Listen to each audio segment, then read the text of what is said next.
everybody. So I'm back for another review of the Real Housewives of Potomac, Season 5, Episode 9, Mediation Nation. If you're watching this, please be sure to like the video and subscribe to the channel. Okay, so this is going to be quick. Okay, but this did give us some little nuggets, though, that I can go in on. All right, y'all, teaching can really wear you out. And it's just the first day back. Jeez, have mercy. Okay, so anyway, we are back at Wendy's party. Okay, why did they make a big deal about Mia saying the fathers of her children? And by that, I mean the women and Bravo. Why did y'all keep saying that? Like, I knew she had a third child just from watching this. Anyway, they played that up too much. So Jackie interjected and said, well, let me speak, while they were all going in on Mia about her social media posts, because I was actually there. And she said, Gordon says he's good 1 second, and then the next second he's not. Giselle, being the author of Chaos and Confusion, keeps going with it. All right. Now, my thing is, yes, this is some bullshit. Yes, you should say something. Maybe, if you're confused. But this was also Wendy's birthday party. This is what I mean. Like, I feel like people who do that are people who are jealous and just don't want you to be happy. You don't do that at nobody's birthday party. And if you're somebody out there that has done that, you need to call that person and apologize and never do it again to anybody. Anyway, Wendy is getting a citation from the first black governor of Maryland, Wes Moore. And when I lived in Baltimore for a year, I knew he was. But he's, like an upstanding guy. He was in the army, but he was like black, like really black. In the heart, not like, he couldn't be there. He couldn't be there. He wouldn't come. And I was like, he'd be damned if he gets on this show. You see, they didn't cut the camera to his wife, although I'm sure she was there. I don't know. She just gives me a certain kind of Jack and Jill vibe, like heavily into it. She seems like one of those, but that's just me. It's just a vibe. I don't know the woman. Anyway, I guess he said, I got my eye on the White House. I can't be bothered with this foolishness, and I don't blame him. Okay, and all I kept thinking is, can anybody get one of those? Can you pay for one? Like, what is Wendy being recognized for? She was like, all she's done. Well, I've done a lot in my life. I don't know that the governor of New York would just give me a citation. But okay, nevertheless, girl, okay. If that makes you happy and you want that presented at your 40th, by all means. And then again, maybe Wendy did tell us what she got it for. I just couldn't hear over Ashley and Stacey talking. The mics were confusing. So, Stacey, you need to... Stacey, you need to learn the difference between a mayor and a governor, okay? States have governors. Cities have mayors, okay? And it was really giving Portia Williams 265 days a year, okay? Bless your heart. Anyway, so they pulled Stacey to the side to get in her fucking business and give her advice that none of them are qualified to give. So Karen got divorced over 30 years ago, not qualified. You have not been through the ringer recently. Ashley isn't divorced, but living in a house under some LLC by her husband / sugar daddy, who doesn't even want her, not the other way around. Giselle's sorry ass was married for 7 years, and now she's claiming the difference with her, and I guess other women, was that she knew where all the money was and all the accounts were, and you need to know because these men will try to leave you with nothing. I said, bitch, you knew where all the money was? You knew when he was taking money out and giving it to his baby mama that you claimed you were shocked by the news of? You knew when he was whining and dining other women? Because you can see transactions, I guess? And we still talking about early 2000s. Technology keeps advancing and advancing. But Giselle, I'm just not here for. You don't need to be giving anybody any advice. Giselle is miserable and will not be satisfied until somebody has as vicious, embarrassing, and as public of a divorce as she has in that particular group. All right, anyway, well, the other chick got him now, from what I understand. Don't worry. She'll be crying on the internet 2 years from now about all the things he's done, her ex-husband has done to her. Maybe they'll give her a part on Real Housewives of Atlanta and we'll get all the dirt. Or maybe she can move to Maryland and start over anew. I mean, Giselle, you have really blazed the trail for his next wife when they divorce. Anyway, what's it to y'all? Stacey is a grown woman who had her own show on Home Shopping Network. I don't know what could be more grown than that. And even if, like, none of these chicks are lawyers. Okay. And if she was married to him for 20 years, things come out of the woodworks all the time. You know, she's saying it's an amicable divorce, if there is such a thing, whatever. Okay. All I'm saying is they're not lawyers. The only thing you need to offer somebody going through a divorce is just say, I'm here if you need anything. And by that, I mean, even if you don't want to talk about it, which I imagine most people don't, sometimes they're embarrassed by it. Sometimes they're just so hurt, they want to burst into tears. The way you're there for somebody, girl, do you need a drink? You want to go out to happy hour? You want to go drink margaritas into the night? Let's go. Like that kind of stuff. You don't need to be all in her business. That was not helpful. Giselle and her daughter, alcoholic ice cream. Interesting. Didn't know that was a thing. But it feels like something I would try, but only after I was already drunk. It's not something I would just go and get. Anyway, Giselle's father passing. Giselle's another one. She got that destiny thing from Huntsville going on. You need to just let it out. Because even when her daughter was telling that story about the note that her grandfather wrote her, you could tell Giselle just wanted to break down in tears. Giselle, baby. You need to, and same thing I told Destiny, you don't have to cry in front of the camera, but you need to go somewhere and really let out a good cry and quit trying to perform the character of it all. Because one, we're not buying it, and all of that shit will make you bitter. I know, I've been there. Especially with the passing of a parent. You need to do that. Moving on. Ashley and her kids. Ashley, if you were wondering whether or not you need to call your kids mixed or white, they're white. And they're white because they put their bare feet on the table or their feet on the table at all, and you let them. You don't even correct them. Babies are not, that's not a thing. Ashley, I also hope you double check those car seats, because it didn't seem like you did. I'm not saying you bad, I just was hoping you would do that. Was I the only one confused though when Ashley was telling us, she said, well, I had the kids 7 days a week and then Michael has them for the weekend. I said, what does that mean? What is wrong? You, Stacey, mayors, governors, I can't. Anyway, so Kierna goes to Greg at their company, their nonprofit, whatever. You got to give it to him, though. He do be having on his work shirt when he comes on camera. I guess he said, we're going to get this advertisement. There's a lot of crossover. I noticed in this one scene. It didn't give us much, but I kind of like Kay. I think she's sweet. I really do. There was a lot of crossover with family and work. Okay, as far as I'm concerned, that's too much for me. Shout out to those who managed to do it. I imagine there are families that are very close and we've seen them, you know. Nevertheless, as far as I'm concerned, for many reasons. And not just because we blood related. Family is easy to hire, hard to fire. Did you see the way that mother looked at her when she hugged Greg?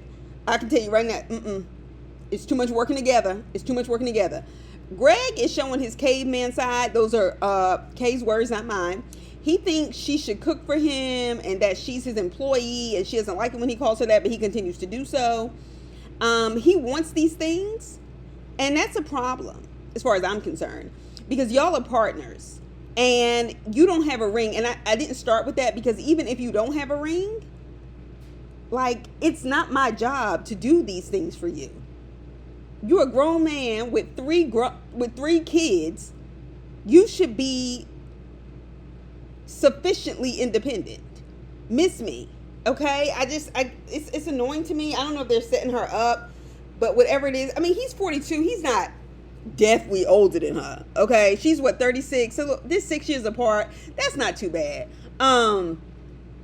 You know, I mean, 5-6 years. That's pushing it. That to me would be max. But I think they're, you know, you need to get a handle on that. Anyway, so they go out. All the cast, I guess. So everybody can be in Stacey's business to avoid dealing with their own, because that's all this boils down to. Now, Wendy, I got to give it to you. You were working that purple, and you were working this scene, and I appreciated it, because I know I don't like you, and I just find you boring and a waste of TV time.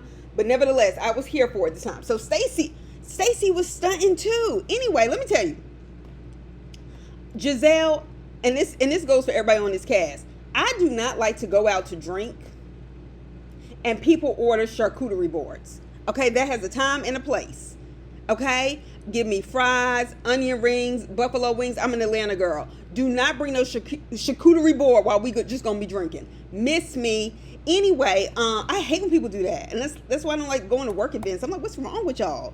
Anyway, I guess they're like that country. Never mind. Oh well. So Stacey says her and her husband had an old school relationship. He controlled the finances. She was like, I don't think I paid a bill in 15 years of their 20-year marriage. I am so glad that Wendy was the first one to talk, at least that we saw. Because Wendy is somebody who is in a marriage, and seemingly happy marriage. She seems to love her husband and likes him. And I was expecting her to interject with judgment. I thought she was going to do that. See, that's why I'm glad I'm educated. That's just my oven. That's why I'm glad I'm educated. That's why I was on top of all of those things. But she didn't, actually. She said, look, I don't know my mortgage company. I don't know how much this is. I don't know my electric company. I couldn't even tell you how to pay my mortgage. And she was like, honestly, I have a similar relationship. I mean, I feel like that's the least he could do if I'm taking care of the kids. She was like, but now I'm going to keep it in mind. And I think that would be a smart move, Wendy. First of all, I don't know how you talking about all your degrees and money. And it's one thing for him to take care of it. Like, oh, I'll go and handle this. It's another thing for you not to know. And I'm saying that as like a cautionary tale because we see this with women over and over again. And with marriages over and over again. And the way men use it to control women. And their finances. So my thing is, yeah, you taking care of the kids, so on and so forth. Right? Now, maybe Eddie doesn't do that day to day, like picking them up from school and that kind of thing, even though you said you quit your job because you were missing most of these things. So apparently you had help somewhere. But anyway, nevertheless, I get the point. And I'm just sitting up here like, even if he doesn't pick up the kids from school every day or he doesn't make meals, if anything happens to either one of y'all and y'all divorced, he ought to know where his kids go to school. He ought to know where their doctor is. He ought to know how to cook and take care of them. Like, this is what I mean. Like, even if you don't know exactly how to do it, you should know who your mortgage company is. All right, that's not a flex. It's not a flex. Anyway, but I can respect Wendy's opinion in this regard because it didn't come off like judgmental Wendy. So Ashley brings up how she went to mediation too. We don't care. And her and Michael didn't reach an agreement even after 9 hours. I'm not surprised. It's his way or the highway. They made a decision about custody. I wasn't surprised about that. Of course they did. He don't really want to deal with them kids like that at his age. He wants to keep her from ever saying anything about him disparaging in public. Michael, you've done that to yourself, darling. They had text messages, charges pressed, whether whether they were dropped or not. Like, you've done that. And that's how I know Ashley know a whole lot. Moving on. And Karen did the math and the language for us, let us know she can get alimony. Anyway, Jacqueline and Mia go out shopping. Mia's taking Jacqueline out for new clothes. And I'm just like, I didn't think Jacqueline's style was that bad. I guess I didn't notice. But maybe it's just that Jacqueline is prettier than Giselle, so it doesn't matter as much. Anyway, so her and Mia's lesbian relationship is weird to me. It's weird to me that both of y'all have men, but y'all sleeping together. It's clear y'all sleeping together.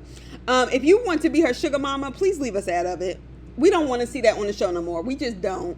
Mia is judging Jacqueline's relationship with that Patrick guy, and Jacqueline read her for having ink around. She was like, he's been around a long time too. I said, hashtag touche. Anyway, so Ashley does the climbing thing to raise money for homeless families, and she's been very open about her experiences with homelessness, and I think that's a good thing, and it's a good thing to give back. I don't have a read on that. I was, however, with Karen, when she said, I know she's going through a lot. She said, I know Michael is a lot. I know divorce is a lot. But what the hell is she going through that has her climbing the wall for real? I was like, for real, for real. That shit is wild. So Mia pulls Giselle to the side to talk. Mia told her that her dress looked like a slipper. After she said she liked it. I said, I can't. Oh, baby. So Mia said, you were coming at me about the social media post, the next day after Giselle was trying to be supportive of her, breaking down about Gordon's mental illness, so on and so forth. And she was like, but the next day you online with Ink and Gordon at the pool and stuff like that. Let me tell you something. And Mia said, you're coming at me about a social media post and you're always acting like you're the perfect mom with perfect kids. She was like, I didn't say my kids were perfect. I was like, oh, so bitch, you think you're perfect. Anyway, Giselle, you messed with the right one. Because Mia brought up how she never brought it to the group that Giselle caught her daughter sneaking a boy in on the ring cam. And she said, because that was personal. And I didn't think we should bring it up to the group. So why, if you had a question about my life on social media, why didn't you bring it to me instead of the group? Now that's legit. That's legit. It's a legitimate question if this cast wasn't so hypocritical. A social media post to all your many followers, I'm sure, is different than Giselle catching her daughters privately on a ring cam, sneaking a boy in. They're not the same thing, okay? However, Giselle does that stuff where she brings up other people's business to embarrass them and to hurt them. And Mia brought that up to embarrass her and to hurt her, okay? Because those things were not equivalent, okay? But we know in Mia's mind, and she's so dumb, but she plays dirty. So next, honestly, Giselle, I can't do it. Because I really didn't think Giselle was as bad as she could have been. But the bar is also very low for her. The bar is in hell. So we have to, I mean, if she brings up the purgatory, it kind of seems like not as bad. Anyway, I also understood why Giselle wouldn't put her business on social media. Why would she go and point out the negative things going on in her life? That's stupid. That's a setup. Like, is she already getting read to death for this show? Why would she do anything else? Nobody should be posting the worst parts of their life. However, Giselle, I think it was a bit of a reach when you said what you're not going to do is come for me and my daughters. As far as I'm concerned, Mia in Mia's mind said, fuck it. Them girls are 18 now. I can go for broke. And she really wasn't. The kids have become collateral damage, essentially, because she really wasn't coming for them. She was really trying to embarrass Giselle. But when Giselle said she wasn't being that good of a mother and not protecting her kids, that was low. And her kids are certainly well under 18. So that's all I got to say, because I ain't on nobody's side with these people. Nobody's side. But we'll see. I'll talk to y'all soon. Have a great rest of your week. Bye.